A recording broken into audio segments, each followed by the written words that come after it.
Welcome back to our class. Okay, we have two more questions that we'll cover in this, but these questions are a little longer. Okay, but we'll just finish. Let's pray once again. Father, bless our evening and bless this class. In Jesus' name we pray. Amen. So objection number 13 or question number 13. What about those who lived before the coming of Christ? How they were saved?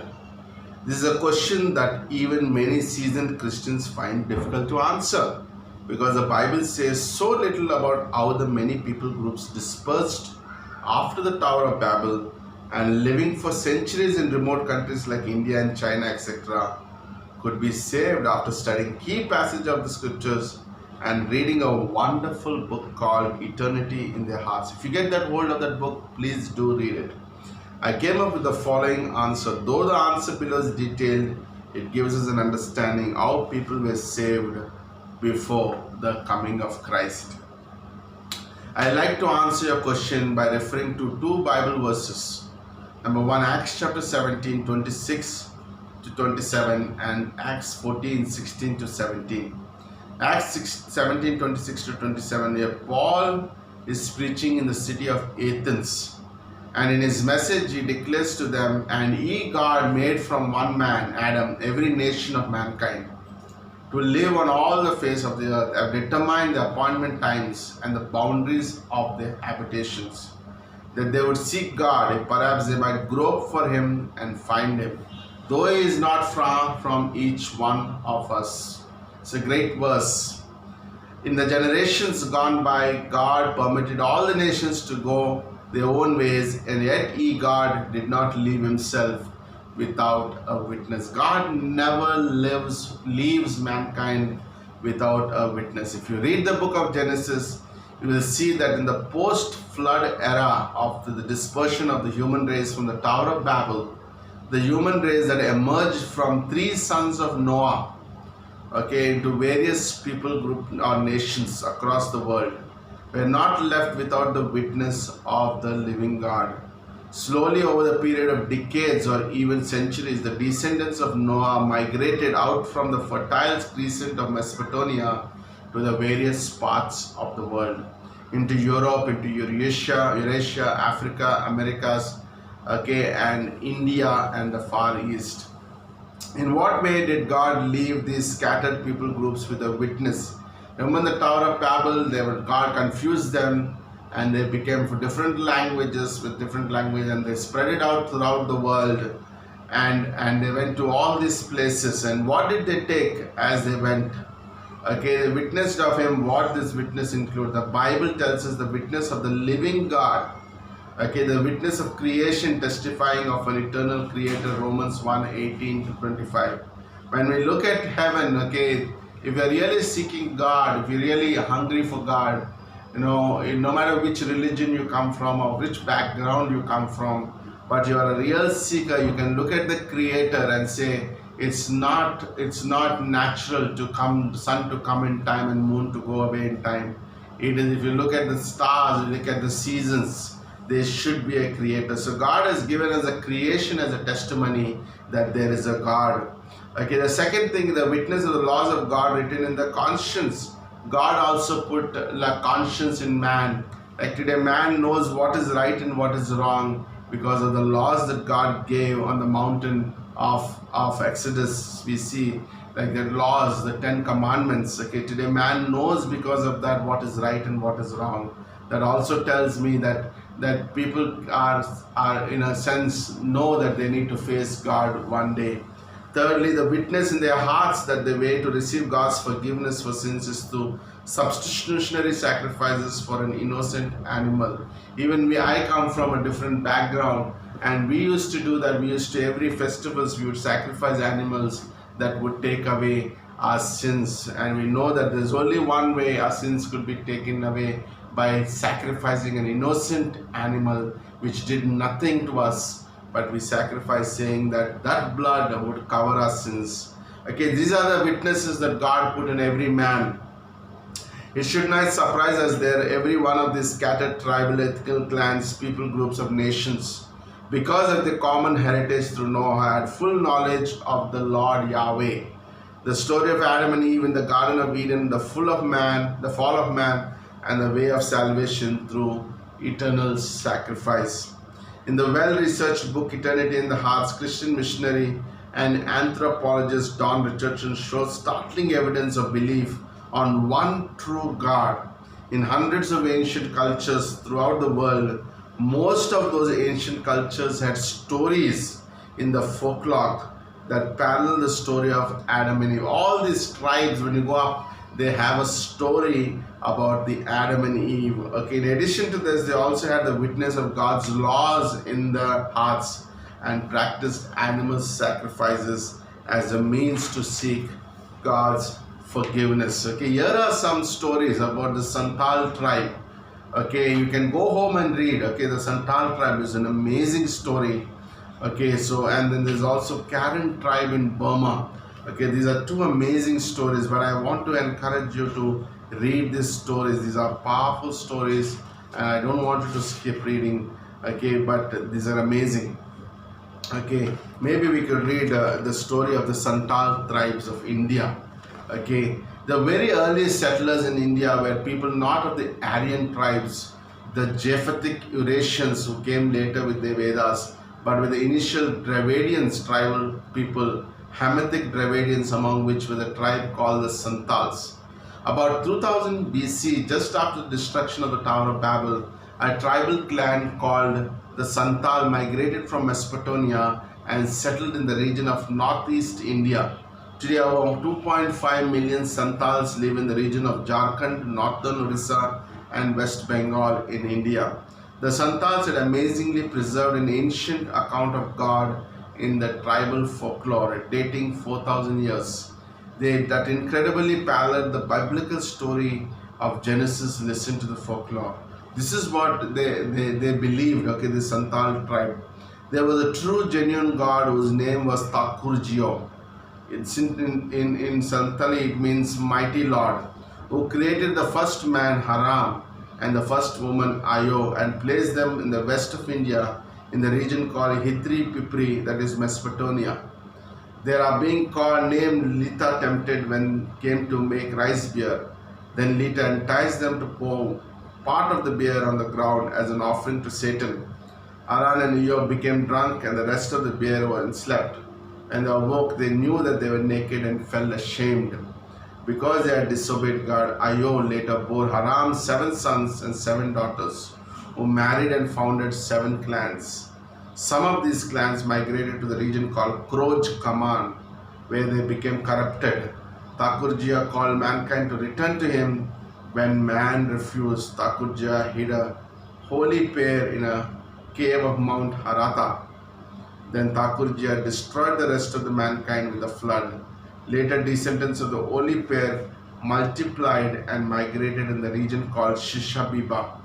And that Thakurjio divided them into many different peoples.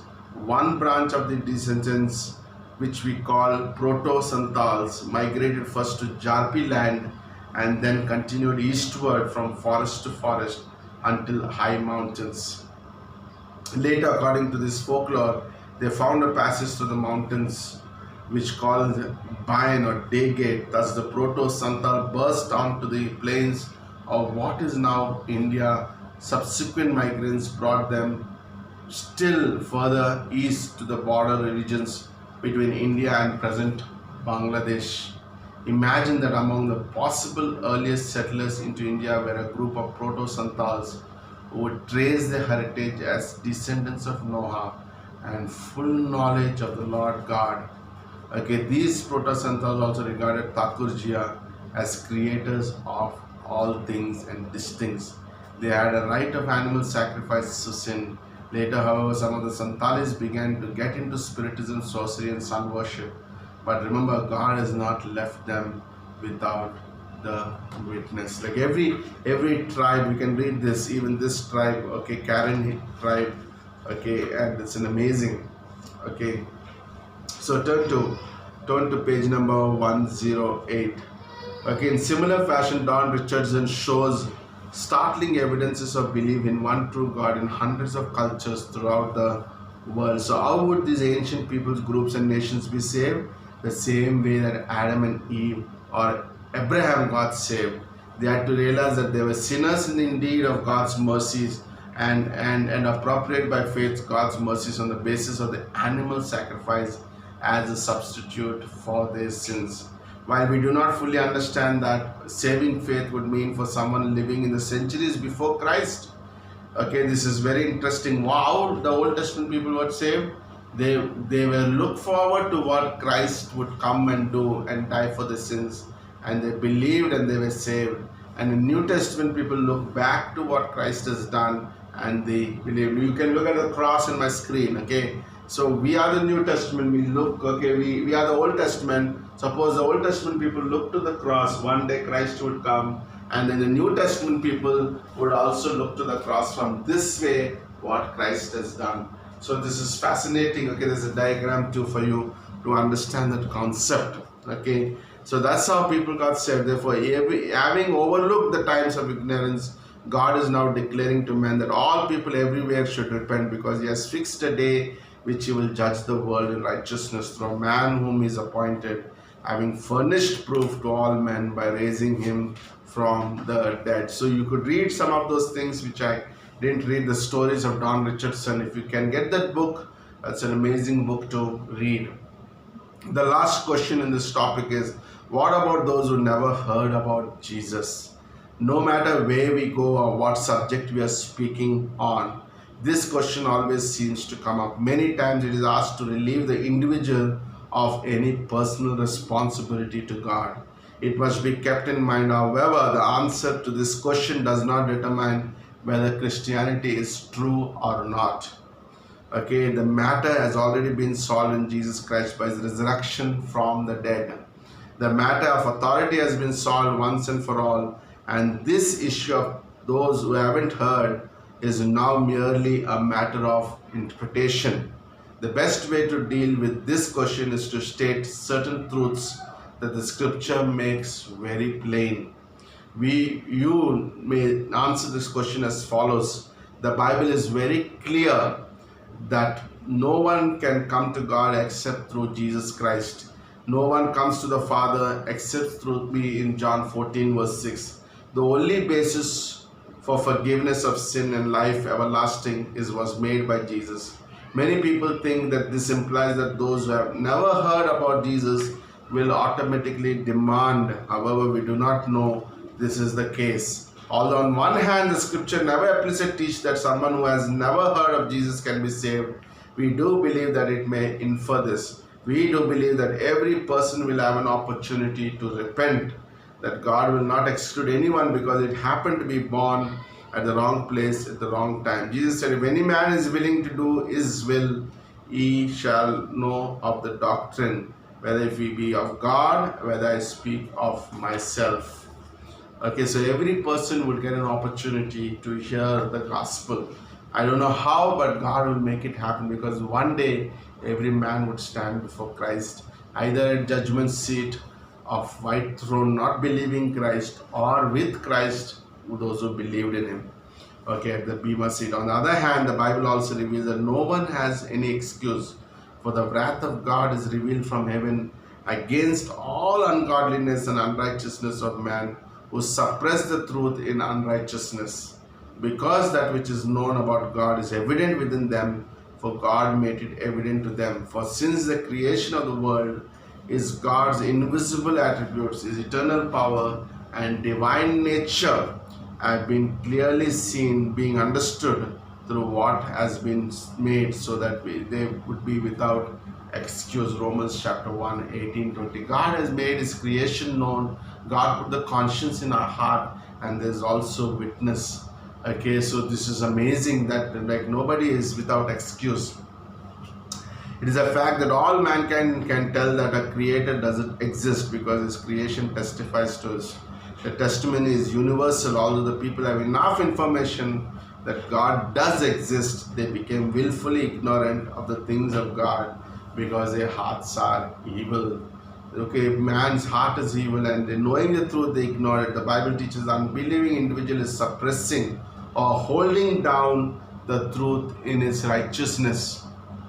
Okay, in unrighteousness. Moreover, the scripture related that man is not seeking after God, but actually running from Him.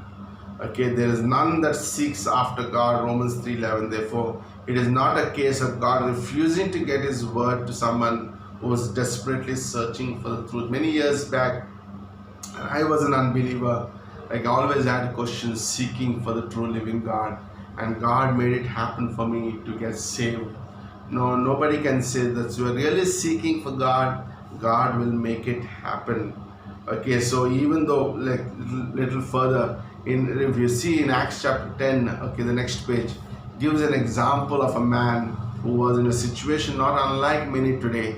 His name was Cornelius. He was a very religious man who was constantly praying to God. He had not heard of Jesus Christ, but he was honestly asking God to reveal Himself to him. God answered the prayer of Cornelius and sent the apostle Peter to him to give him the full story of Jesus. When Peter preached to him, Cornelius put his trust in Christ the Savior.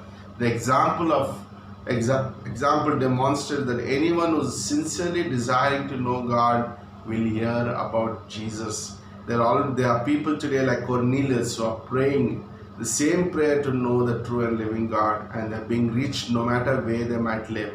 After observing how faithful the Lord was to reveal Himself to Cornelius and his family, the Apostle Peter declared, I perceive that God is no respecter of persons, but in every nation he that fears Him, the works righteousness is accepted with Him. In Acts chapter 10, 34 to 35. Okay, here is an assignment for all the students, assignment number 7.